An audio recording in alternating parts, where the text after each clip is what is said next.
이사야 11장 1절로 9절인데 이사야 11장 1절로 9절입니다. 이새의 줄기 이새의 뿌리. 이새의 줄기 이새의 뿌리. 이사야 11장 1절 말씀을 같이 읽겠습니다. 같이 읽습니다. 이새의 줄기에서 한 막대기가 나며 그의 뿌리에서 한 가지가 나서 자랄 것이요. 이새의 줄기에서 한 막대기가 나며 이 한 막대기가 예수님입니다. 그의 뿌리에서 한 가지가 나서 자랄 것이요. 한 가지. 이게 예수님이고, 그래서 이제 막대기 가지죠. 이새의 줄기에서 막대기, 이새의 뿌리에서 한 가지가 나서 자랄 것이다. 그런데 이사야 11장은 이새의 줄기요, 이새의 뿌리이신 예수를 증언한 말씀입니다. 이새는 이제 다윗의 아버지죠. 룻기에 이새라 이름이 처음 등장을 하고, 모압 여인 룻이 전 보아스와 결혼해서, 보아스라는 유대 남자였고요. 모압 여인 룻이 보아스와 결혼한 아이가 오벳이고, 오벳을 말할 때 그냥 오벳이라고 하지 않고, 그냥 오벳이라고 하면 우리 잘 모르죠. 이새도 그냥 이새라고 하면 그리 유명한 인물 아닙니다. 다윗의 아버지 이새, 다윗의 할아버지 오벳, 이런 누구나 쉽게 알죠. 여기서 이제, 근데 특징이 이제, 이새의 줄기, 이새의 뿌리, 이새를 이제 말하는, 이건 자주 나오는 표현입니다. 자, 기도하고 시작합시다. 위대하시고 골관 주 하나님 감사합니다. 이 시간 주님께서 말씀을 선포할 때 함께 해주시길 원하며 모든 성도들 마음속에 주의 영 크고 강하게 임하여 주시고 말씀과 더불어 임하여 주시기를 원합니다. 아버지 하나님, 저희 속에 말씀의 씨앗이 뿌려질 때 좋은 밭, 정직함으로 이 말씀을 잘 받아서 30일, 60일, 100배 다 열매를 거둘수록 인도하여 주시길 간구하며 저희가 말씀이 우리 속에 타오는 불과 같이 망치와 같이 단다리 밖에 못과 같이 또 채찍과 같이 또 씨앗과 같이 그렇게 뿌려지게 하시길 간구하고 하나님의 말씀이 성령의 수분이 되어서 또 말씀이 다 자라도록 도와주시길 간구합니다. 아버지, 저희가 말씀 빼앗기지 않도록 해주시기 원하며 이 세상의 염려와 재물의 속임수 또 여러 가지 걱정 근심으로 인해서 말씀 품이 막히지 않도록 인도하여 주시길 간구합니다. 아버지 하나님 그물 안에 우리 주 예수 안에 뿌리를 다 내리도록 도와주십시오. 감사해 주셨습니다. 아멘. 아멘. 지금 오벳이나 이새라는 인물은 다윗과 관련될 때 비로소 그 이름이 우리에게 친근하게 깊이 와닿습니다. 룻기 4장 17절 22절 룻기 4장 17절 22절 그녀의 이혼 여인들이 그 아이에게 이름을 좀 이르되 나오미에게 아들이 태어났다 하며 그의 이름을 오벳이라 했는데 그는 다윗의 아버지 이새의 아버지니라. 오벳이 다윗의 아버지 이새의 아버지로죠. 또 룻기 4장 22절에 오벳은 이새를 낳고 이새는 다윗을 낳았더라. 오벳 이새 다윗입니다. 오벳이 할아버지고 이새가 아버지고 다윗이 이제 다윗을 중심으로 했을 때 주님은 대언자 사무엘을 이새 집으로 보내셨는데 이새는 8아들이 있었고 그중에 막내 아들이 다윗입니다. 다윗은 아버지 이새의 양을 치는 목동이었습니다. 그가 살았던 동네가 베들레헴 유다입니다. 베들레헴 유다. 다윗이 살던 동네 이름이 이새의 아들로 다윗이 살았던 동네 이름이 베들레헴 유다인데 사무엘상 17장 12절에 이제 다윗은 베들레헴 유다의 그 에브라 사람 곧 이새라 하는 자의 아들이더라. 그에게 8아들이 있었으며 그 사람은 사울 시대의 사람들 가운데 늙은 사람을 통하였더라. 이새가 나이가 꽤 많았던 거죠. 이곳은 훗날 우리 주님께서 태어나신 장소입니다. 다윗은 당대 이새의 아들 이래 불렸습니다. 일반적으로 가지는 자식을 표현한 말이고 뿌리는 부모 조상을 가리키는 말입니다. 그럼 이새의 줄기라고 하면 1차적으로 다윗입니다. 이새의 뿌리라고 하면 오벳이나 멀리 거슬러 가면 아브라함입니다. 그런데 본문에서는 이새의 줄기와 이새의 뿌리가 동일 인물로 나옵니다. 세상에 자식이면서 부모인 사람이 있을 수 있습니까? 예수님은 이새의 줄기입니다. 예수는 이새의 뿌리입니다. 예수님은 다윗의 아들이시면서 동시에 다윗의 뿌리입니다. 예수님은 다윗의 허리에서 나셨습니다. 그래서 다윗은 그분을 주라 불렀습니다. 자, 마태복음 22장 42, 45절 마태복음 22장 42절 45절 주님은 바리새인들이 그리스도에 대해서 물었습니다. 그리스도가 누구냐 이렇게 물었어요. 어떻게 생각하느냐고. 마태복음 22장 42절 이르시되 너희는 그리스도에 대하여 어떻게 생각하느냐 그가 누구의 자손이냐 하시매 그들이 그분께 이르되 다윗의 자손이라 하니 바리새인들 아니라 이때 유대인들은 상식이에요. 그리스도가 누구냐 그러면 다윗의 son of David이죠. 다윗의 자손이에요. 다윗의 아들이다 말이에요. 바리새인들은 주저없이 그분은 다윗의 자손이라 하면서 이제 아이덴티티를 딱 증명해 준 거죠.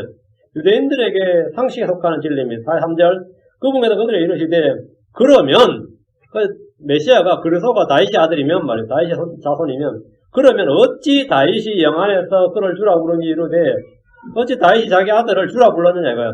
다윗이 영안에서 그를 주라 부르며 이르되 다윗은 영안에서 다윗의 자손 그리스도를 주라 불렀습니다. 다윗이 아버지인데 말이에요. 어떻게 자기 아들한테 주라 부르냐 이거죠. 다시 4절. 주께서 내 주께 말씀하시기를, 주께서 하나님이죠. 내 주께 말씀하시기를, 예수님이죠. 내가 내 원수들을 내 발밭으로 삼을 때가 있는 내 오른편 한 데서 하겠도다 하느냐. 다윗의 말입니다.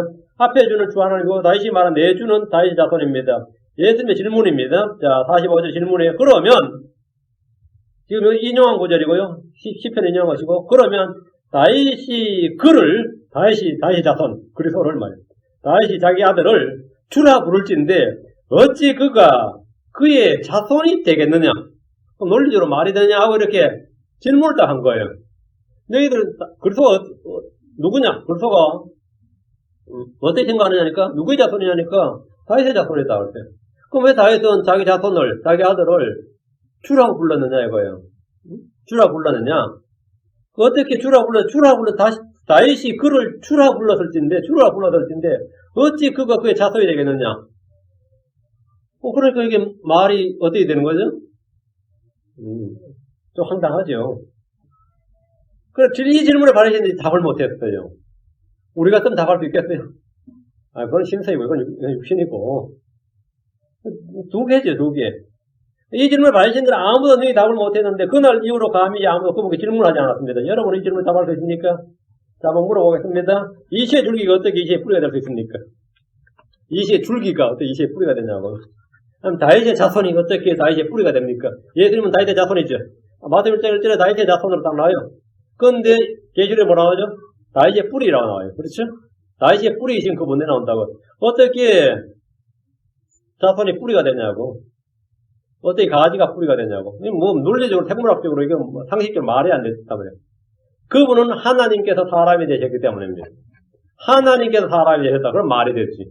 영이신 하나님, 말씀이신 하나님께서 자기 위에 아브라함의 씨를 취하셨기 때문입니다. 자기 위에 아브라함의 씨를 취하셨다? 그럼 아브라함의 자손이죠. 그럼 아브라함을 부르신 분은 주님이죠. 자, 다윗을 왕으로 만드신 분은 주님이에요. 그 다윗의 씨에서 다윗의 씨를 취하셨다. 어때요? 그러면 다윗의 아들이죠. 그건 말이 된단 말이지. 말이 된다. 그때 바리새인들 이런 지식은 전혀 없었던 거죠. 히브리 2장 16절에 진실로 그분께서는 자기 위에 천사들의 본을 취하지 않으시고 자기 위에 아브라함의 씨를 취하셨다. 자기 위에 영이요 말씀이신 분이 자기 위에 아브라함의 씨를 취하셨다. 그건 육신이죠. 요거는 아브라함의 아들이죠. 자기한테 자기는 주죠. 그분 아브라함의 아들 이시의 줄기 다윗의 아들인 것은 육체의 상태를 말합니다. 로마서 3절에 그분께서는 육체로 다윗의 씨에서 나셨고 그분께서는 육체로는 다윗의 씨에서 나셨고 그러니까 다윗의 아들이죠. 그분 이시의 줄기 다윗의 아들입니다. 빌립보서 2장 7절에 스스로 무명한 자 되사 자기 위에 종의 형체를 취하시고 사람의 모습이 되셨으며 이시의 뿌리 다윗의 뿌리란 말은 그분이 이시와 다윗을 부르시고 세우신 하나님이고 그들의 주요 그들을 만드신 분이란 뜻입니다. 우리 모두 그분에서 났습니다. 그러니까 우리의 뿌리도 마찬가지겠죠. 그분이 우리를 만드신 분이다 말이에요. 우리의 주이시다 말이에요. 고린도서 8장 6절에 우리에게는 오직 한 하나님 곧 아버지가 계시나니 모든 것이 그분에서 났고 우리도 그분 안에 있노라. 또 한 주 예수 그리스도가 계시니 모든 것이 그분으로 말미암아 존재하고 우리도 그분으로 말미암아 존재하느니라. 이시의 뿌리 다윗의 뿌리란 말은 그분이 하나님이라는 뜻입니다. 자, 1절입니다. 본문 이사야 11장 1절. 이시의 줄기에서 한 막대기가 나며 그의 뿌리에서 한 가지가 나서 자랄 것이요. 이시의 줄기를 보려면 마태복음 1장을 보면 돼요. 마태복음 1장을 보면 살몬, 보아스, 오벳, 이세, 다윗, 솔로몬으로 이어진 이세의 가문 혈통이 쫙 아브라함부터 예수 그리스도까지 이어져 있습니다. 이세의 줄기에서는 한 막대기란 예수 그리스도입니다. 이세의 줄기에는 한 막대기란 누구냐? 예수 그리스도예요. 모세의 손에 하나님의 막대기가 있었습니다. 성막 안에 든 아론의 막대기는 싹이 나고 봉우리가 나고 꽃이 피어 아몬드가 열렸습니다. 이 막대기는 주의 임재, 권위의 위임을 보여주는 도구였습니다. 주의 막대기, 주의 지팡이는 주께서 양뜰을 모이고 인도할 때 사용하는 도구이고 원수를 치고 징벌하고 심판하는 도구였습니다. 욥은 고난을 당할 때 말하기를 욥기 9장 34절에 욥기 9장 34절에 그분께서 자신의 막대기를 내게서 치우시고 자신의 두려움으로 날 무섭게 하지 아니하시기를 원하노라. 이런데 주의 막대기를 징계 심판의 막대기로 본 겁니다. 막대기 또 하나의 의미는 뭐냐면 한 사람입니다. 막대기 첫 번째 의미가 징계, 심판의 도구, 두 번째 한 사람이에요. 사람.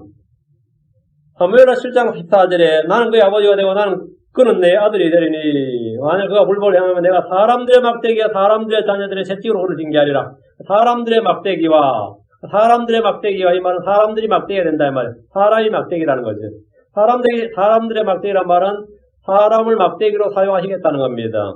사악한 자의 막대기라면 사악한 자가 막대기란 말입니다. 아시리아 사람은 주의 손에 잡힌 분노의 막대기였습니다. 막대기가 사람을 가리키는 말이죠. 막대기란 말이 한 사람을 가리킨다. 이거 쉽게 알 수 있습니다. 막대기 또 한 가지 의미는 이스라엘 민족입니다. 민족을 막대기라 그래요. 10편 7, 4편 2절에 주께서 옛적에 사신 주의 해중과 주께서 구속하신 주의 상속 막대기를 기억하시오며 주께서 거하시는 이 시온 산도 기억하소서. 주의 상속 막대기를 기억하시오며 주의 해중과 주께서 구속하신 상속 막대기. 상속 막대기가 뭐예요? 막대기가 이 라드가 뭐냐? 이스라엘이죠. 예레미야 10장 16절에 야곱의 목성 그것들과 같지 아니하니 그분은 모든 것의 조상자시오. 이스라엘은 그분의 상속 막대기니라. 이스라엘은 그분의 상속 막대기니라. 딱 정의가 되어 있어요. 이스라엘이 막대기다 이거예요. 만군의 주가 그분의 이름이니라. 이스라엘이 그분의 상속 막대기다 이렇게 말합니다. 그런데 이 막대기가 부러졌습니다. 예레미야 48장 11절에 그의 주변에 있는 모든 자에 너희는 그를 탄식하라. 그의 이름을 아는 모든 자에 너희는 말하기를 어찌 튼튼한 지팡이 아름다운 막대기가 부러졌는가. 튼튼한 막대기 아름다운 막대기. 이스라엘이 유다가 망해버렸단 말이에요. 그게 부러졌는가. 그 막대기가 뭐라고요? 민족이란 말이에요. 이스라엘의 막대기가 부러져서 요셉의 막대기, 유다의 막대기가 되었고 주님은 요셉의 막대기, 유다의 막대기를 함께 붙여서 하나가 되게 할 것이라고 말씀하셨습니다.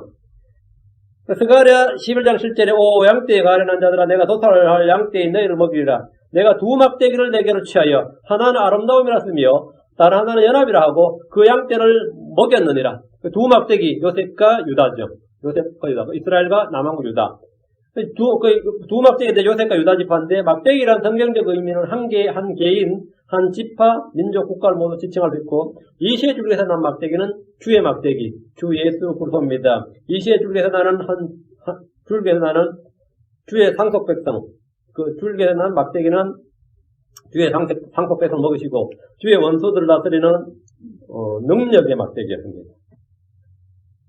미가서 1장 14절에 주의 막대기로 주의 백성 곧 갈멜의 한가운데서 숲속에 홀로 가는 주의 상속 백성 양떼를 먹이시되 옛날같이 바산과 길앗에서 그들을 먹이시옵소서. 주의 막대기로 주의 백성을 먹여달라. 주의 막대기로 예수 그리스도의 말이에요. 주의 막대기가 예수 그리스도의 말입니다.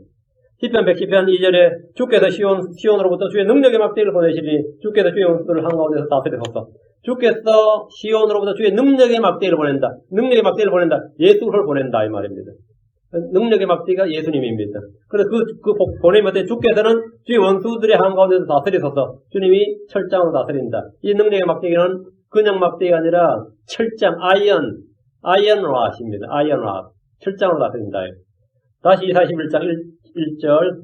이시의 줄기에서 한 막대기가 나며 그의 뿔에서 한 가지가 나서 자랄 것이요. 이시의 줄기에서 한 막대기가 나며 그의 뿌리에서 한 가지가 나서 자란다. 그의 뿌리에서. 뿌리 깊은 나무란 말대로 뿌리가 없는 초봉으로습니다. 아가의 뿌리는 돈을 사랑하는 것입니다. 그럼 이시의 뿌리, 다윗의 뿌리 누굽니까? 로마서 15장 12절, 예시록 5장 5절, 두 구절부터 로마 15장 12절, 로마 15장 12절.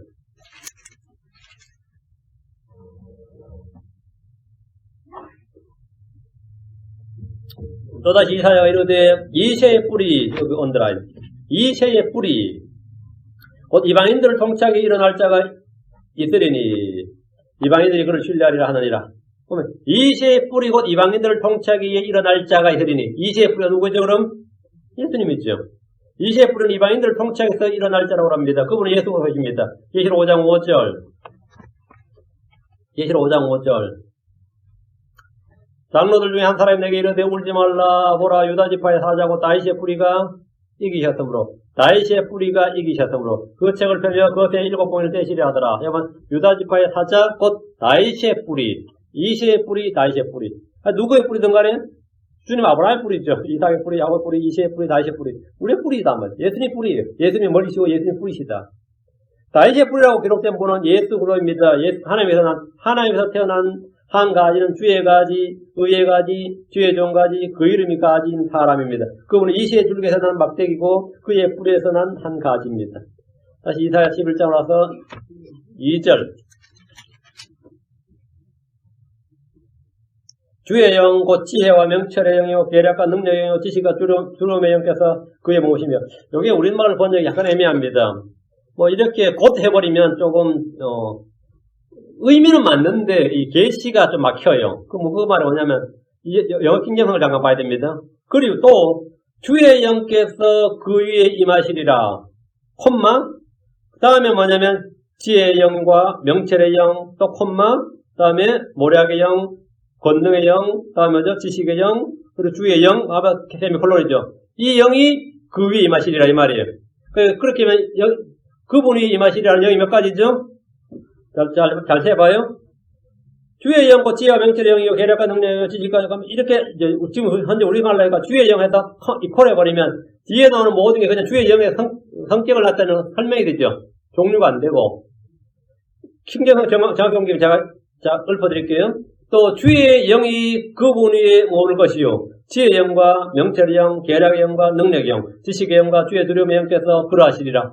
이게 정확한 직역입니다. 이건 제가 번역한 거고요.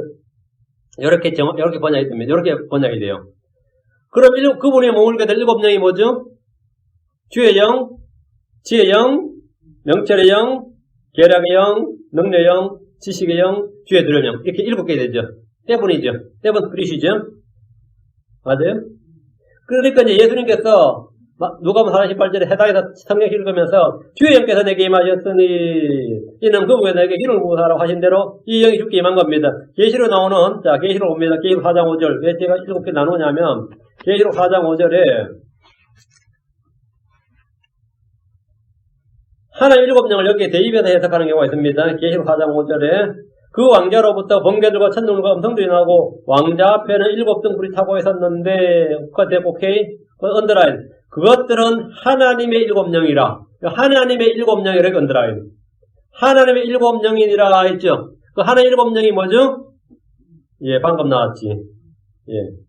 주의 영, 지혜의 영, 명철의 영, 계략의 영, 능력의 영, 지식의 영, 주의 두려움의 영입니다. 이해돼요? 그것들은 하나님의 7영이다. 왕자 앞에 타고 있는 7등불이 하나님의 7영이라고 하는데, 이들 7영이 주 예수님이 임했다는 겁니다. 다윗은 그분을 재혼할 때 이 사실을 반복해서 강조했습니다. 사도행전 4장 27절. 사도행전 4장 27절.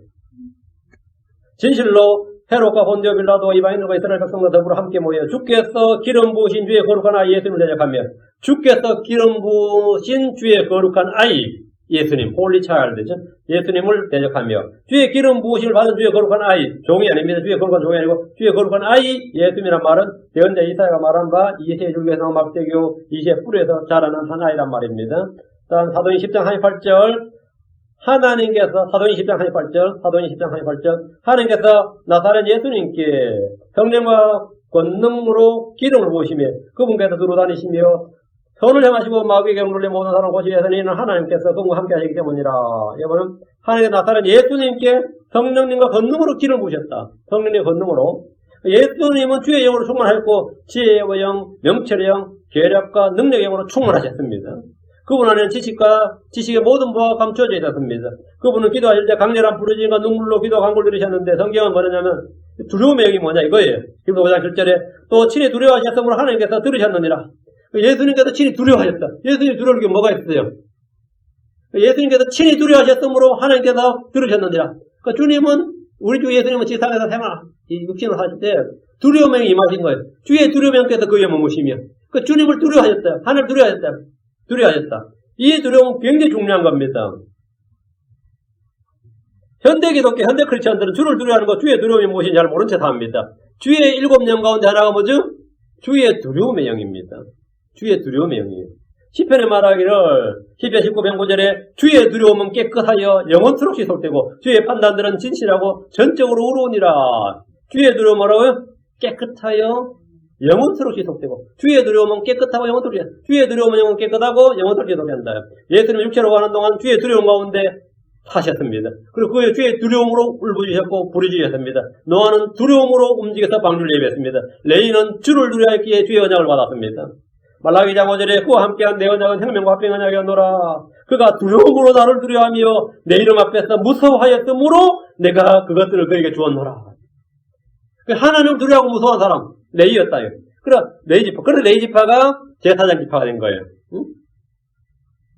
그가 두려움으로 나를 두려워하여 내 이름 앞에 무서워하였으므로, 두려워하며 내 이름 앞에서 무서워하였으므로 내가 그것들을, 내 언약을 그들에게 줬다요.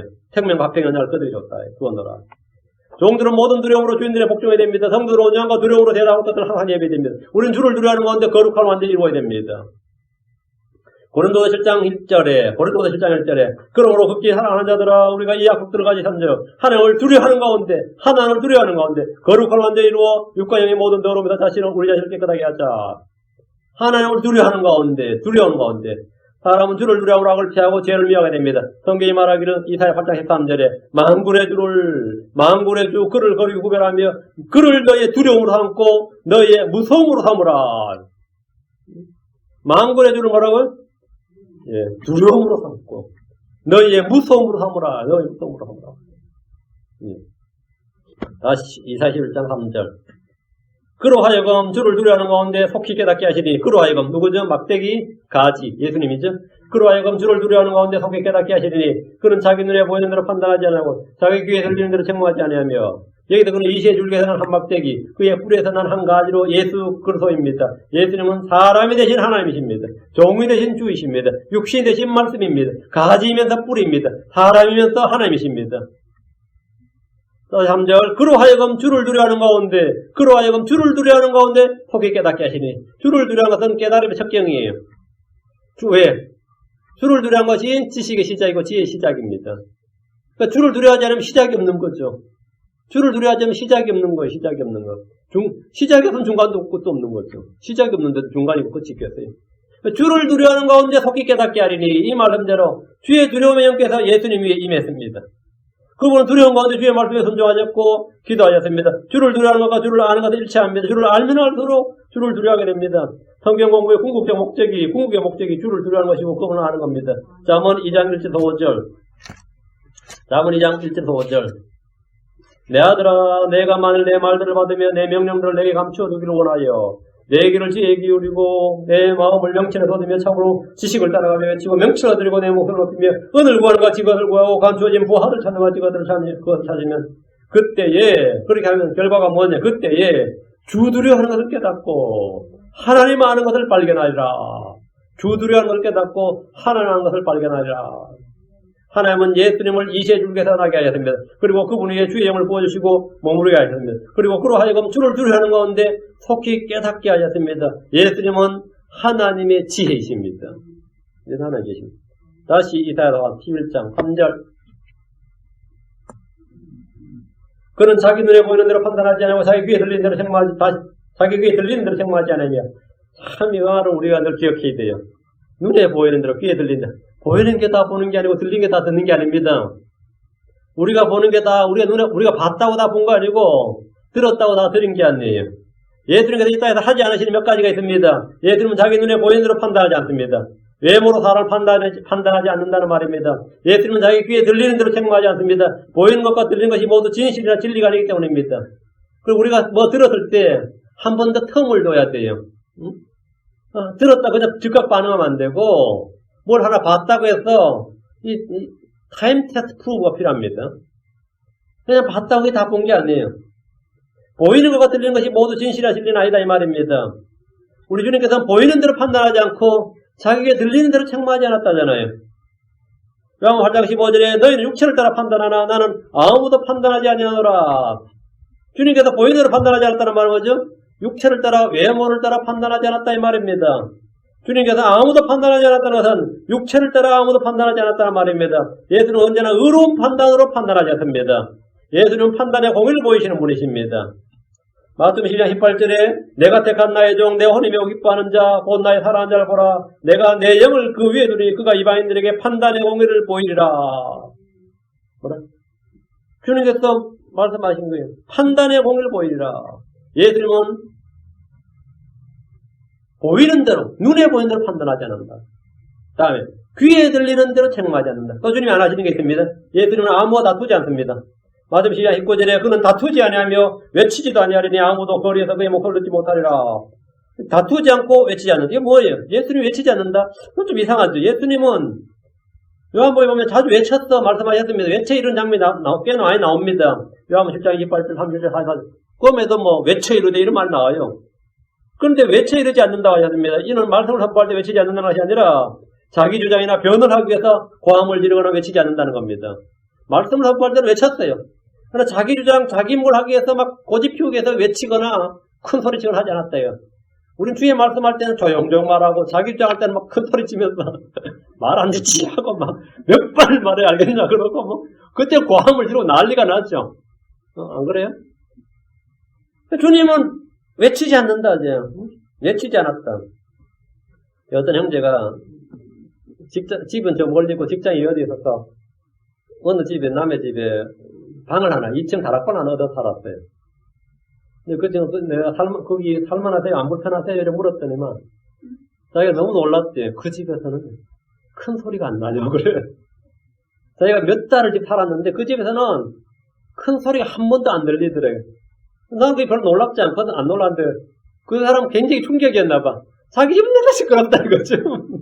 마누라도 시끄럽고 장모님 같이 다니면 장모도 시끄럽고 자기도 평균도 시끄럽고 애들대로 빽빽거리고 하여튼 큰 소리로 외치는 큰 소리로. 근데 자기 그 집에 한데 몇 달을 사는데 조용한 애들하는 거예요. 너무 자기 신기했나 봐. 왜? 저희도 지혜에 보면 우리 기사도 시끄러워요. 외쳐. 내가 조용히 말하다 애들 듣는다. 조용히 말이 안 들으면 큰 소리 쳐도 안 들습니다. 조용히 말이 안 되는 애는 큰 소리 쳐도 안 들어요. 예수님은 뭐라고? 외치지 않는다. 그는 다투지 아니하며 외치지 않는다. 이 뭐죠? 싸운다고 싸우는 큰 소리 안 친다 이 말이에요. 그는 다투지 아니하며 외치지 아니하니 아무도 거리에서 그의 목소리를 듣지 못하리라. 나사렛에서 예수님 그 근처 갈 때 아무도 예수님하고 형제들 싸우는 거 아니면 한 큰 소리는 아무도 못 들었다 이 말이죠. 그리고 아는데 마찬가지죠. 제자들 했을 때도 마찬가지, 누가 할 때도 주님이 말씀 선포할 때는 외쳐 이러셨어요. 그러나 다툼이나 이런 걸 때는 목소리를 높이지 않으셨다 이 말입니다. 요한복음에 보면 예수님께서는 이제 자주 외쳤는데 그런 의미를 이거 목소리다가 아니라 의미를 정확히 나누어서 해서 이해해야 됩니다. 예. 주님께서는 말씀 선포할 때는 크고 강하게 외치셨습니다. 그러나 자기 주장이나 변호를 하기 위해서는 고함을 지르거나 외치지 않았다 이 말입니다. 주님은 사람들 앞에서 억울하다고 외친다겠습니다. 그분은 도살장으로 끌려간 어린 양처럼 잠잠하셨습니다. 마태복음 12장 20절에 또 주님 하지 않는 게 나옵니다. 그런 상한 갈대를 꺾지 아니하며 연기나는 신들을 끄지 아니하기를 판단의 오을 보내 승리에 이르게 할 때까지 하리니. 주님이 안 하는 거 뭐냐? 상한 갈대를 꺾지 않았다. 연기나는 신들을 끄지 않았다. 주님은 상한 갈대를 꺾지 않았습니다. 연기나는 힘들을 끄지 않으십니다. 주님께서 하지 아니하시는 것이 또 있습니다. 주님은 죄를 짓지 않으셨습니다. 또 있습니다. 욕을 하지 않았다. 베드로전서 2장 23절에 욕을 당하시되 맞대 욕하지 않으시고 고난을 당하시되 위협하지 않으시며 오직 의롭게 심판하시는 분에게 자신을 맡기시고, 그죠? 욕하지 않으시고 위협하지 않았다. 주님이 안 하신 것들, 주님이 안 하시면 우리도 안 해야 됩니다. 주님께서 하지 아니하시는 것들입니다. 우리는 하지 말아야 할 것들은 애를 갖다 기를 쓰며 하려 하고 정작 해야 할 일들에 대해서는 잠든 자처럼 죽은 자처럼 가만히 있는 경우가 허다합니다. 완전히 또4돼가지고죠. 다시 3절입니다. 이사 11장 3절, 다시 3절. 그는 자기 눈에 보이는 대로 판단하지 아니하고 자기 귀에 들리는 대로 책망하지 아니하며, 크리스천들 중에는 아무것도 판단해서는 안 된다고 생각하는 애들이 꽤 있습니다. 그래 주장하는 애들도 있고 그래 설교하는 분들도 있어요. 주께서 마태복음 7장 1절 2절에 너희가 판단을 받지 않으려 판단하지 말라. 너희가 무슨 판단을 판단하든 그것대로 판단을 받고 너희가 무슨 척도로 재든 그것대로 너희가 다시 평가를 받으라 하셨기 때문입니다. 누가복음 6장 31절에도 판단하지 말라. 그래야면 너희가 판단을 받지 않을 것이요. 정죄하지 말라. 그래야면 너희가 정죄를 받지 않을 것이요. 용서하라. 그래야면 너희가 용서를 받을 것이요. 이 말씀이 있습니다. 이 말씀은 판단하지 말라고 그랬다 이거예요. 우리는 아무것도 판단하지 않는다. 그건 아니에요. 이 말씀은 외모로 판단하지 말라. 육체로 판단하지 말라. 자기 눈에 보이는 대로 판단하지 말고 자기 귀에 들리는 대로 책망하지 말고 겉모양으로 판단하지 말고 이렇게 판단하지 말라는 말씀입니다. 그 말이지 전혀 판단하지 않는 건 말이 안 되죠. 우리는 무엇이 옳은지 스스로 판단하라는 명령을 받았습니다. 누가복음 12장 50절에 참으로 어찌하여 너희가 스스로 또 너희 스스로 무엇이 옳은지 판단하지 아니하느냐. 판단하라 이 말이죠. 뭘로 판단하라는 거죠? 눈에 보이는 대로 귀에 들리는 대로 겉모양으로 외모로 말고 육체로 말고 뭘로? 판단의 법도로 공의로 판단하라 이 말이에요. 우리 모든 것을 시험해보고 선한 것을 붙들라는 명령을 받았습니다. 저는 판단합니다. 어떤 사람이 예언의 은사를 받았다고 예언한다 그러면 저는 그 사람 진짜 예언의 은사를 받았는지 반드시 시험해버립니다. 내일 일기예보를 한번 해보시자든지. 내일 내게 무슨 일을, 진짜 예언을 날 받았는지 나는 판단해요. 방언하면 난 판단합니다. 어느 나라 말이냐고. 저는 딱 시험해봅니다. 누가 자기가 사도라 그러면, 여기 독사한 말이 없나 해봐요. 응? 독사하고 손을 넣을 수 있는지, 진짜 독사에 물려도 괜찮은지, 청산가리 없나 마셔봐라. 한번 마셔보라 그래요. 저는 판단합니다. 왜? 아니란 걸 좀 드러내버린다 이거죠. 우리는 모든 걸 시험해보고 선한 것을 붙들라는 명령을 받았습니다. 요한복음 7장 24절에 겉모양으로 판단하지 말고 의로운 판단으로 판단하라. 판단하라. 뭘로 판단하라고요? 의로운 판단으로 판단하라. 의로운 판단이 뭡니까? 의로운 판단이 뭐예요? 그게 말씀입니다. 의로운 판단으로 판단하라. 여기에 속한 사람은 모든 걸 판단합니다. 모든 걸 판단하는 건 저는 좋은 나쁜 걸 판단한다는 말이 아닙니다. 의로운 판단으로 모든 걸 판단한다 이 말입니다. 예, 판단한다는 말은 모든 것을 의로운 판단, 즉 판단의 법도로 판단한다는 말씀입니다. 우리는 어떤 사람을 판단하지 않습니다. 우리는 어떤 사람을 외모로, 육체로, 보이는 대로, 들리는 대로 판단하지 않고 책망하지 않습니다. 그러면 꼭 실수가 나옵니다. 나중에 꼭 내가 사과해야 될 일이 반드시 나옵니다. 굉장히 괜찮은 사람인 줄 알았더니 실망하게 됐죠. 근데 나중에 완전히 엉망이라도 들어보면 나중에 보면 전혀 아닌 수 있죠. 우리는 얼마든지 우리가 외모로 겉모양을 판단하면 언제든지 실수가 나옵니다. 로마 14장 3절, 4절, 10절, 14절. 로마 14장을 펴시죠. 로마 14장 3절, 4절. 로마 14장 3절, 4절. 먹는 자는 먹지 않는 자를 없인 여기지 말고 먹지 않는 자는 먹는 자를 판단하지 말라. 하나님께서 그를 받으셨느니라. 다른 사람의 종을 판단하는 누구냐? 그의 서거나 넘어짐이 그의 주인에게 달려있은즉 참으로 그가 세워지리니 하나님은 능히 그를 서게 하실 수 있느니라. 저렇게 타락한 놈 해도 하나님께서 그를 이렇게 세울 수 있습니다. 저 몹쓸 놈 싶어도 하나님께서 그를 쓰실 수 있어요. 그 판단하지 말라고요. 저렇게 훌륭한 사람인데 나중에 타락해서 형편한 사람이 됩니다. 우리는 어떤 사람을 먹는 것이나 먹지 않는 것, 일어서고 넘어진 것을 판단할 수 없습니다. 도무지 몹쓸 사람 같아도 그 사람 위대한 믿음의 종이 될 수 있습니다. 어떤 사람은 소망이 없어 보이지만 신실한 주의 종이 되어 있는 경우도 있습니다. 그런 경우 있죠. 반대로 위대한 주의 종으로 존경받고 신뢰했는데 후예물의 사기꾼으로 거짓말쟁이로 위선자로 드러난 경우도 있습니다. 그래서 사람을 함부로 판단하지 말아야 됩니다. 로마서 14장 10절, 14장 10절. 그런데 내가 어찌하여 내 형제를 판단하느냐? 어찌하여 내 형제를 무시하느냐? 우리가 다 그리스도의 심판대 앞에 서리라. 우리는 사람을 판단하지 말고 일을 판단하고 자기 자신을 판단해야 됩니다. 14장 13절. 그러니 우리가 다시는 서로를 판단하지 말고 도리어 이것저것 아무도 자기 형제에게 걸림돌이나 넘어질 기회를 주지 않을 것을 판단할지니라. 우리는 형제나 남의 종 어떤 사람을 판단하지 말아야 되는데 이는 것이 율법을 판단하는 것이기 때문입니다. 이로서 야고보서랍니다. 야고보 4장 11절 12절. 야고보 4장 11절 12절. 형제들아 서로 비방하지 말라. 자기 형제를 비방하는 자나 자기 형제를 판단하는 자는 여기 자기 형제를 비방하는 자, 자기 형제를 판단하는 자. 형제를 판단하는 자는 율법을 비방하면 율법을 판단하는 자니라. 그러나 만일 내가 율법을 판단하면 율법을 행하는 자가 아니고 판단하는 자로다. 율법을 주시는 이가 한 분 계시는데 그 분께서 능히 구원하기도 하시며 멸하기도 하시느니라. 남을 판단하는 너는 누구냐? 남을 판단하는 너는 누구냐? 그걸 판단 안 한다요. 판단 안 한다. 만일 우리가 우리 자신을 판단하려면 판단을 받지 않습니다. 우리가 판단을 받으면 주께 징계를 받는 것이고 이것은 우리가 세상과 함께 정죄를 받지 않기 위한 것입니다. 자, 우리 주님께서 눈에 보이는 대로 귀에 들리는 대로 판단하지 않는다. 책망하지 않는다. 굉장히 중요한 말씀입니다. 우리도 역시 이러해야 됩니다. 11장 4절. 오직 가난한 자들 위해 의로 재판하고 땅에 온유한 자를 위해 공평으로 꾸짖으며 자기 입에 막대기로 땅을 치고 자기 필에 도움으로 사악한 자를 죽이며. 이게 주님의 사역입니다. 언제 이럴 것 같아요? 언제? 예, 재림 때죠. 3절에는 판단하지 않는다고 했습니다. 4절에서는 판단한다, 재판한다 그러잖아. 오직 가난한 자들 의로 재판한다. 의로 재판한다. 의의 말씀이죠. 뜻은 명확합니다. 주님은 외모로 겉모양으로 자기 눈에 보이는 대로 자기 귀에 들리는 대로 판단하지 않고 의로, 즉 판단의 법도로 재판한다 이 말. 의의 말씀으로 판단한다, 재판한다는 말입니다. 우리는 모두 이 말씀으로 판단받습니다. 우리는 심판받을 때 하나님의 말씀으로 심판받습니다. 그래서 심판이든 백보자 심판이든 하나님의 말씀으로 심판받아요. 말씀이 판단의 법도입니다. 근데 가난한 자는 말씀으로 심판받고 부자는 다른 건 아닙니다. 지중자자는 없습니다. 다 의로 판단받습니다. 근데 이 세상에서는 가난한 자들이 의로 판단을 못 받았죠. 의로 재판받는 것이 아니라 유전무죄라잖아요. 무전유죄라고. 그렇죠? 그래서 의로 재판 못 받아. 주님은 그런 게 없다 이거예요. 주님은 뇌물을 취하지 않습니다. 왜 사람 뇌물을 취하지 않습니다. 하나님은 주의 백성을 의로 재판하십니다. 그럼 가난한 자는 무엇으로 재판합니까? 똑같이 의로 재판합니다. 주님 누구든지 다 의로 재판합니다. 주님의 판단은 외모를 따르지 않습니다. 시편 72편 2절에 그가 주의 백성을 의로 재판하시며 주의 가난한 자를 판단해 오기로 재판하리니 무엇든지 다 의로 재판입니다. 재판의 기준은 의의 말씀입니다.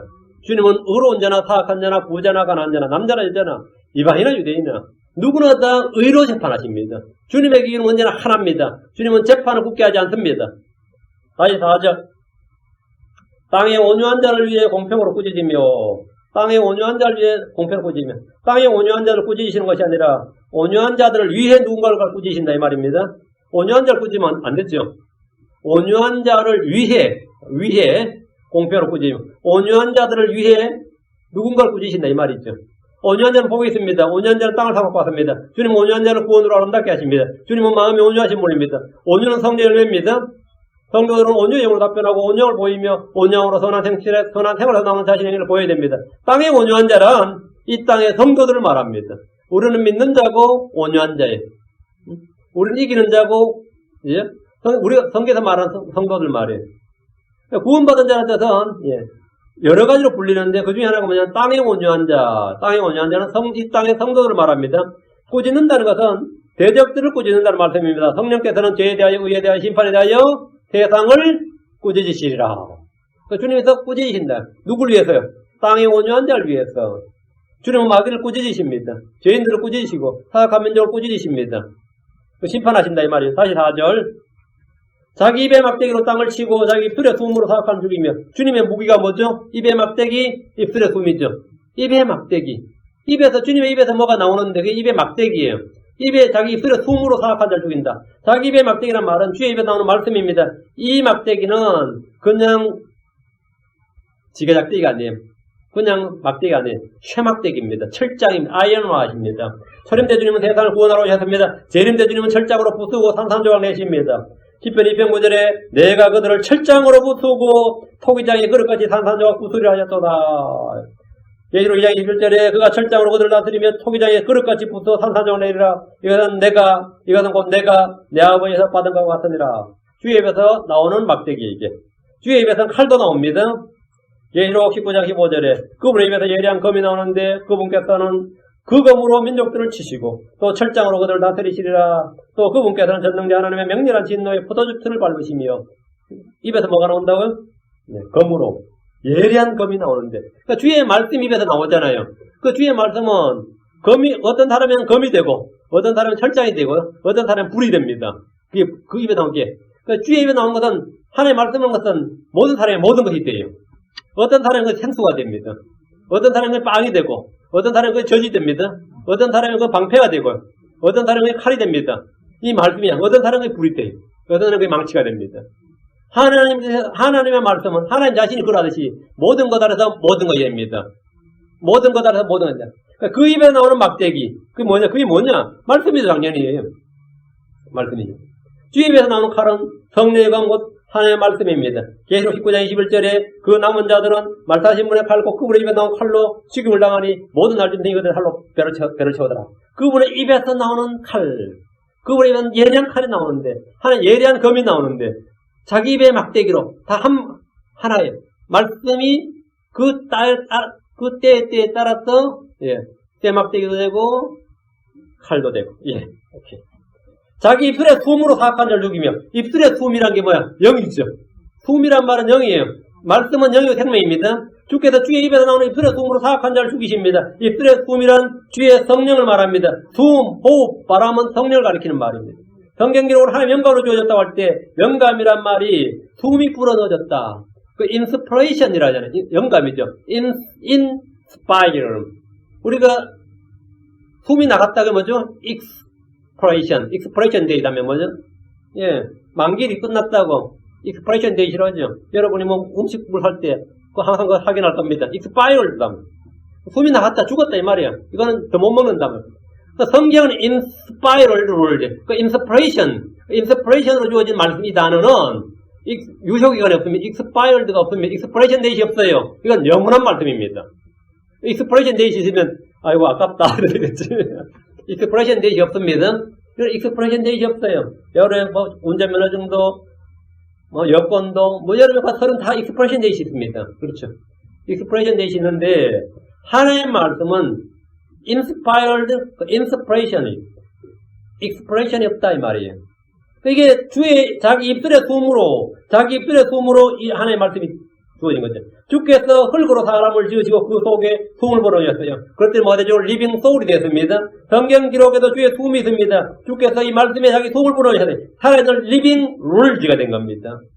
호세아 6장 5절에 그러므로 내가 대언자들로 그들을 넘어뜨리고 내 입의 말들로 그들을 죽였노라. 너에 대한 심판 앞으로 나아가는 빛 같으니라. 여러분, 내 입의 말들로 그들을 죽였느니라. 내 입의 말들로, 내 입술의 숨으로 사악한 자를 죽이며, 입술의 숨, 내 입의 말들. 내 입의 말들 할 때 이 말씀들이 주의 호흡, 주의 숨으로 된 것입니다. 말씀은 영의 생명입니다. 데살로니가 5장 8절. 데살로니가 5장 8절. 그 뒤에 저 사악한 자가 드러날 터인데 주께서 자신의 입의 영으로 그를 소멸시키시고 친히 오실 때의 광채로 그를 멸하시다. 여러분, 주께서 자신의 입의 영으로 여기 언더라인. 지금 이사야 11장 4절에 자기 입술의 숨으로, 입술의 숨, 입의 영 같은 겁니다. 자기 입술의 숨으로 사악한 자를 죽이며 자신의 입의 영으로 그를 소멸시키고 사악한 자, 적그리스도죠. 자기 입술의 숨으로란 말씀과 자신의 입의 영으로란 말씀 정확히 같은 겁니다. 4절은 주의 날, 이 땅에 오시는 주님께서 행하실 일에 대한 예언의 말씀입니다. 다시 이사야 11장 와서 5절. 의로운 자로 자기 허리에 띠를, 의로 자기 허리에 띠를 삼고, 신실함으로 자기 콩팥주위에 띠를 삼으리라. 지금은 불의가 득세하는 시대입니다. 그러나 그날은 의가 득세하는 시대입니다. 주께서 오시면 의의 심판이 예병되고 의의 왕국이 시작됩니다. 주는 의로 자기 허리에 띠를 삼고, 신실함으로 자기 콩팥주위에 띠를 삼을 것이라 하였습니다. 6절. 이리도 어린 양과 함께 가며 표범이 염소새끼 함께 놓으며 송아지와 젊은 사자와 살찐 염소이 함께 있어 어린아이가 그것들을 인도하며 6절에서 9절은 천연왕국에 대한 말씀입니다. 주께서 오셔서 이 땅을 통치할 때 땅이 저주에서 풀립니다. 땅이 저주. 가시 엉겅퀴를 내는 땅에 전나무 은매화가 납니다. 광야 사막에 물이 있고 강이 흐릅니다. 동물들에도 놀라운 변화가 일어납니다. 주의 초림 때는 땅이나 동물이나 우리 몸에 아무런 변화가 없었습니다. 주의 재림 때는 땅과 동물과 그리고 사람의 몸에 변화가 일어납니다. 이리도 어린 양과 함께 거하며 이 말은 이리의 늑대죠. 이리의 야수성이 사라진다는 겁니다. 그러니까 이리의 어린 양 함께 거하죠. 지금 우리 가운데 이리가 있으면 어떻게 돼요? 양떼들 가운데 있는 이리. 천연왕국이면 상관없지. 우리 교회에 늑대들이 좀 있어도 상관없죠. 천연왕국이면. 지금 교회 시대니까. 표범이 염소새끼 함께 눕는다는 것도 같은 말이고요. 초식동물과 육식동물의 경계가 없습니다. 다 초식동물이 되는 거죠. 모두가 초식으로 돌아가고 정글의 법칙이 사라집니다. 젊은 사자와 살찌는 짐승이 함께 있어 이 말도 같은 저주가 풀린 짐승들의 세계를 잘 보여주는 말씀입니다. 저주가 풀린 짐승들의 세계입니다. 저주가 풀린 짐승들의 세계. 로마서 8장 19절 22절에 오면 로마서 8장 19절 22절에 오면 창조물이 간절히 기대하며 기다리는 바는 하나님의 아들들이 나타난 것이니라. 창조물이 헛된 것에 복종하게 된 것은 자신에 된 것이 아니요 허망 중에 바로 그것을 복종하게 하신 분으로 인한 것이니 이는 창조물 자신도 소금의 속과에서 해방되어 하나님의 자녀들의 영광스러운 자유에 이르를 것이기 때문이라. 또 온 창조세계가 지금까지 함께 신음하며 고통 중에 상고를 치는 일 우리가 안 하니. 그 창조물이 간절히 기대하고 바라는 게 뭐라고요? 하나님의 아들들이 나타나는 것이다. 하나님의 아들들이 나타나는 것이다. 아담은 하나님의 아들이었습니다. 아담이 죄를 보면서 달에서 에덴에서 쫓겨났을 때 뭐가 되는 거죠? 마귀의 자녀가 됐지. 우리가 하나님의 아들이 나타난 건 예수님이 하나님의 아들로 오셨어요. 우리가 하나님의 아들 예수님을 영접하면 우리가 하나님의 아들이 되죠. 하나님의 아들이 되는 권능을 받았어요. 하나님의 아들이 다시 이 땅에 나타나면 자연세계가 어떻게 되는 거죠? 에덴 동산처럼 되는 거죠. 다시 에덴의 동산처럼 되는 겁니다. 그래서 이 피조물들은 창조물들은 간절히 기대하고 바라는 게 뭐냐면 하나님의 아들이 나타난 것이니라. 하나님의 아들들은 지금 구원받은 크리스천들입니다. 그런데 하늘에 올라가서 샘을 입고 내려오면 하나님의 아들이 나타나는 거예요, 땅에. 하나님의 아들이 나타나는 거죠. 그래, 우리가 이 땅을 이제 왕과 제사를 다스리게 되면 말이죠. 창조물들을 어떻게 된다고요? 썩음의 속박에서 해방되어 하나님의 자녀들의 영광스러운 자유에 이르게 된다. 그러면 땅도 저주에도 풀리고 이리도 이제 양한 자먹어요. 사자와 살찐 짐승이 함께 있다죠, 함께. 이래잖아. 다음, 6절 마지막 어린아이가 그것을 인도하며 어린아이가 그것을 인도하며 어때요? 이 말씀은 오늘날 인간과 동물의 공존을 외치는 동물보호론자들이냐 환경보호론자들이 목표로 삼는 세계입니다. 지금 짐승들은 길을 들이지 않으면 사람의 말을 듣지 않습니다. 말 들어요? 안 듣죠. 그래서 저희는 시골에서 이제 소를 한 마리 사올 때가 있어요. 소를 한 마리 사오면 저희 집은 소를 산다 그래도 말 잘 듣는, 길 잘 듣는 소를 사야 됩니다. 근데 우리 앞집에 그 친구 아버지는 길이 안 든 소를 사와가지고 길을 들여요. 야, 길 잘 들여요. 전기 하나 던져가지고 모래사장으로 가가지고 1시간만 돌려버리면요. 모래사장이니까 지가 뭐 힘을 써봐도 그냥 전기를 약간 더 깊이 밀어버리면 어떻게 돼요? 약간 더 깊이 손을 살짝 밀어버리면 힘들거든요. 그래가지고 완전히 몇 시간 해버리면 코가 말 잘 됐습니다. 그 사람은 코를 길을 잘 들였지. 근데 그런 소도요, 애들 오면은 막 치받습니다. 이게 사람 무시해요. 외모를 취해, 이게. 여러분 집에서 키우는 개도 말이죠. 다 죄입니다. 어느 놈이 더 무서우고, 어느 놈이 덜 무섭고. 이놈들도 다 이게, 누가 지하게 하겠네, 먹이를 주는지 다 알아요. 다 알아. 개도 덩치가 커지면 애들을 우습게 합니다. 애들 우습게 알아요. 숲에 짐승들은 아이들 보면 덤벼들고 물거나 죽이러 그럽니다. 그렇죠? 아이들은 무방비 상태에서 일이나 표면 하자들 보면 거의 죽었다 봐야 됩니다. 그날에는 사람이 땅의 모든 창조물의 머리로서 지혜를 온전히 회복합니다. 어떤 덩치 큰 짐승이라도 사자든 표범이든 일이든 누구든 어린애가 끌고 다닌다잖아요. 그럼 사람이 동물들의 머리로 그러니까 처음에 창조지를 부여한 그대로 뭐가 되는 거죠? 아니, 회복이 된 거죠. 그러니까 사자보다 힘이 더 있어서 끌고 다니는 게 아니죠. 사람이기 때문에 끌고 다니는 거예요.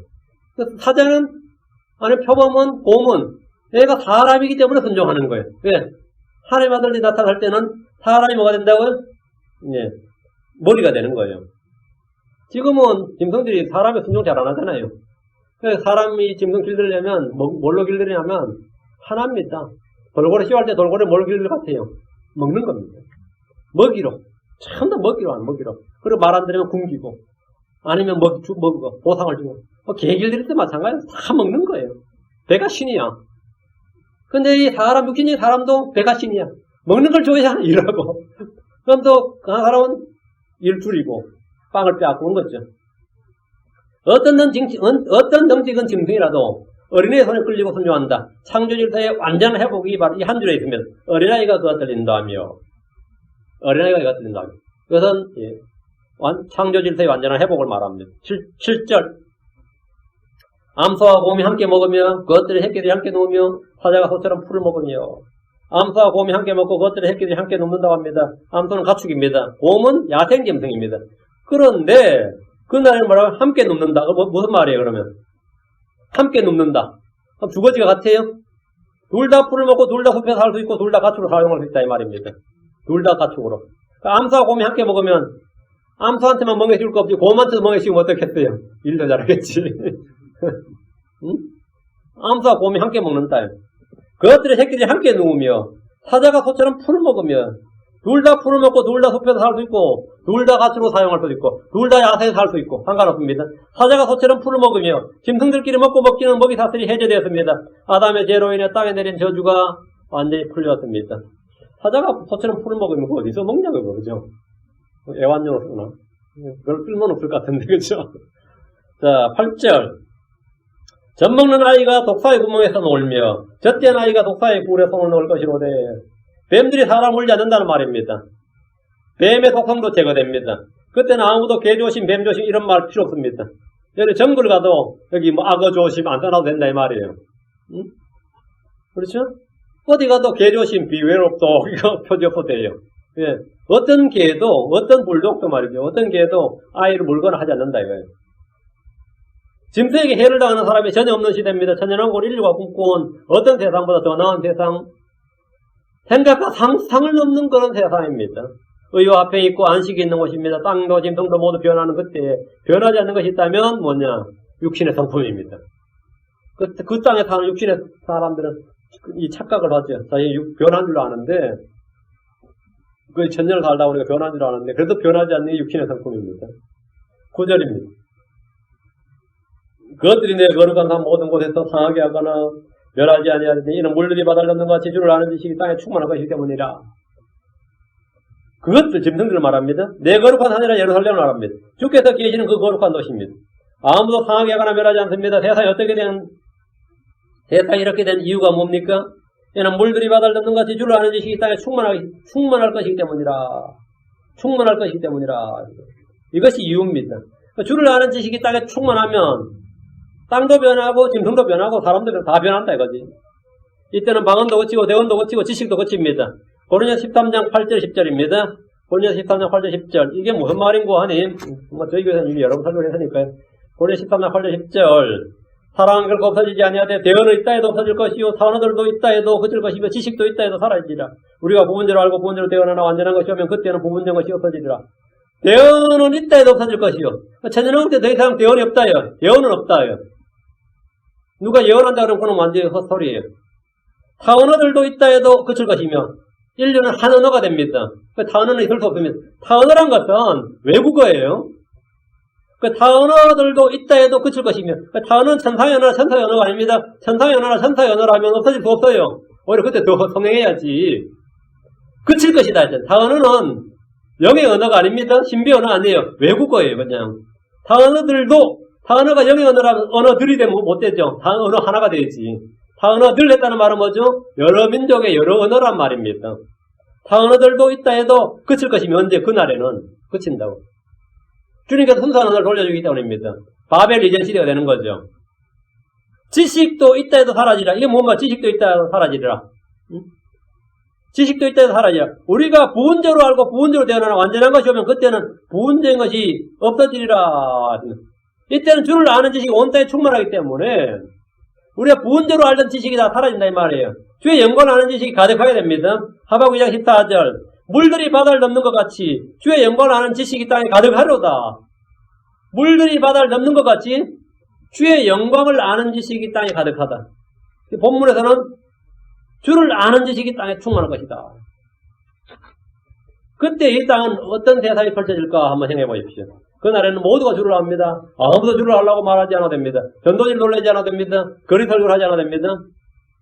히브리서 8장 11절에 그들이 각각 자기 이웃과 각각 자기 형제를 가르쳐 말하기를 주를 알라 하지 아니하리니 이는 가장 작은 자로부터 가장 큰 자의 일까지 모두가 나를 알 것이기 때문이라. 자, 그날에는 다 주를 알고 주를 아는 지식이 주를 아는 지식 주의 영광을 아는 지식이 충만하면 우리가 왕과 제사장으로 땅을 다스린다면서요. 이 땅을 통치한다 했잖아요. 주님과 함께. 그럼 뭘 가르치는 거예요, 우리가? 주를 알지 충분하다며. 주를 알라 하지 아니하라 하는데 왕과 제사장으로 뭘 가르친다는 거예요? 한번 퀴즈 한번 해보죠. 천년동안 뭐 가르쳐요?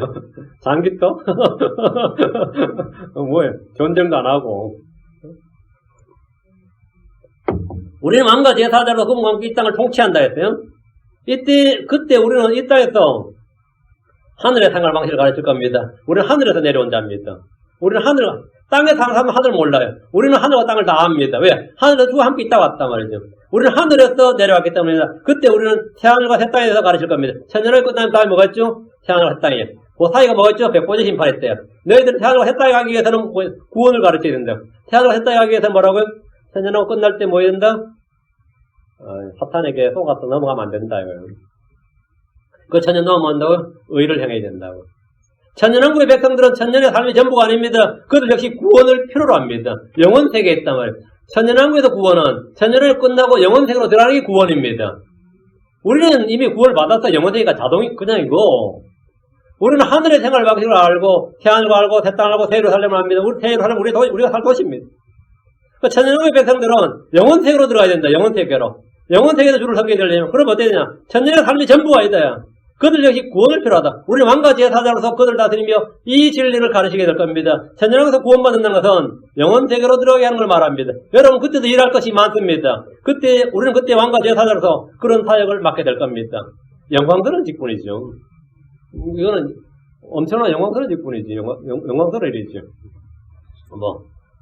난 실수하면 하지 말고요. 지금 하게 돼 주와 함께 다스리고 싶다면 이 시간 여러분 주를 섬기고 주와 함께 고난을 받아야 됩니다.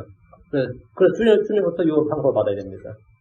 주님 주신 다스릴 권세를 받는 겁니다. 구원은 은혜의 선물입니다. 이것은 뭐냐? 삭시입니다.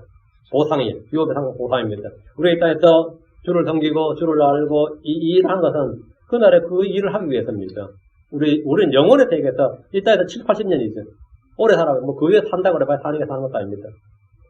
그러나 영혼에서 우리는 천년은 뭘 당연히 천년도 영혼에 비하면 아무것도 아닌데 천년과 다음 영혼입니다. 영혼. 그때 우리의 사역이 있다. 우리가 할 일이 있고 우리는 하늘에서 살기 위해 가는 거고 땅에 내려오도 놀러 오는 게 아닙니다. 우리의 사역이 있고 할 일이 있습니다. 우리 애들도 그것은 뭐 해요? 근데 할 일 많아 그랬죠. 뭐 해요는 뭐 할 일 많아. 뭐 하긴 뭐 다 살면 사람 다 일이 있단 말이죠. 그렇죠. 여러분 오늘 이시의 줄기 이시의 뿌리 우리 주 예수 그리스도가 하는 천년왕국까지 지금 다뤘는데 다음 편에 계속하겠습니다. 다음 편에 계속 나옵니다. 이어집니다. 기도합시다.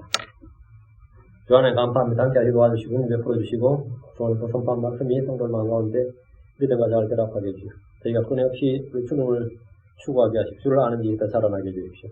아버지 하나님 저희가 이 땅에서 주를 섬기게 하시고 또 오는 세계에서 주와 함께 이 땅에서 천년동안 한 가지의 사람 통치하게 하시고 영원 세계에서 주와 함께 태하늘과 새 땅 우리 새 예를 살리면서 그곳에서 영원히 가는 이 세상에 대해서 되게 고마워요. 그에 대한 분명 실체 인식을 마음속에 갖도록 도와주시기 감사합니다. 우리가 잠시 잠깐 사는 이 땅의 삶에 이 세상에 또 이 세상 정력에 애착을 두지 않도록 도와주시고 제가 이 땅에 비록 살고 있지만 하늘의 생활 방식으로 살도록 은혜를 베풀어 주십시오. 감사드리겠습니다. 아멘. 아멘. 네, 되겠습니다.